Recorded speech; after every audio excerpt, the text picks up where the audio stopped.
Halo semua, perkenalkan nama saya Umar Fitri Haryanti Ulia. Saya adalah ketua dari kelompok 8 kelas P dengan mata kuliah Cyber Security.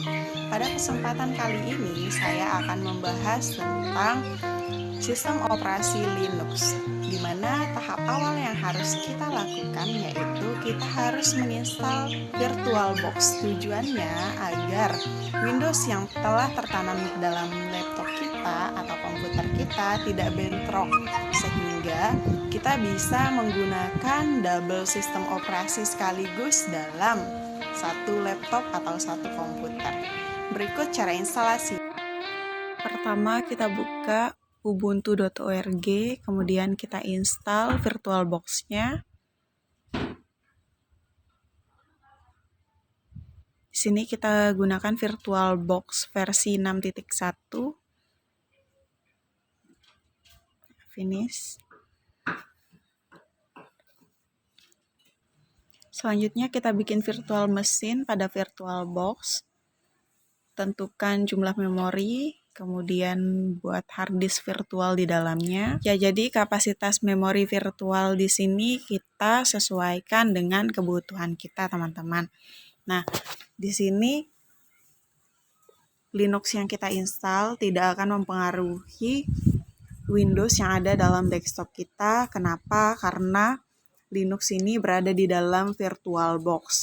Nah, sedangkan apa yang berpengaruh di sini yaitu RAM-nya kita, random access memorinya kita. Jadi kecepatan dalam mengaksesnya itu akan berpengaruh karena terdapat dua OS yang berjalan sekaligus di dalam sini, teman-teman. Oleh sebab itu, teman-teman apabila ingin memanfaatkan VirtualBox ini untuk lebih mendalami tentang Linux dan sistem operasi lainnya untuk dipelajari lebih lanjut terkait sistem keamanan dan sebagainya, teman-teman setidaknya harus memiliki RAM yang cukup besar agar laptopnya tidak lelet seperti demikian.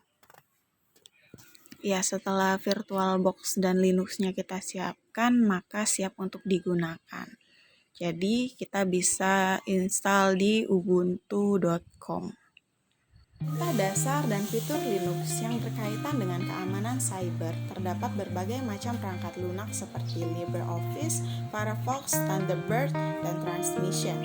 Terdapat banyak perangkat lunak tambahan yang dapat diakses menggunakan Ubuntu Software, di mana terminal yang dapat digunakan untuk menjalankan perintah tersebut.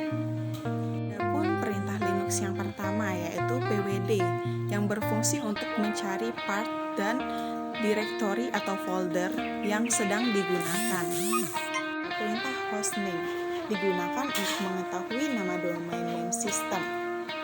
Saat ini, DNS yang digunakan adalah kelompok 8 VirtualBox. Juga ada perintah hostname -l digunakan untuk mengetahui alamat IP yang digunakan. IP address-nya adalah 127.8.1.1. Ada perintah sudo echo ok digunakan untuk mengecek apakah ada administrator. Perintah ini memerlukan input password.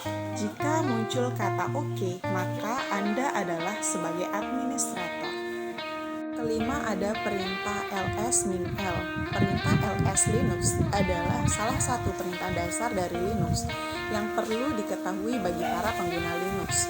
Perintah ini digunakan untuk membuat daftar informasi tentang file dan direktori dalam sistem file.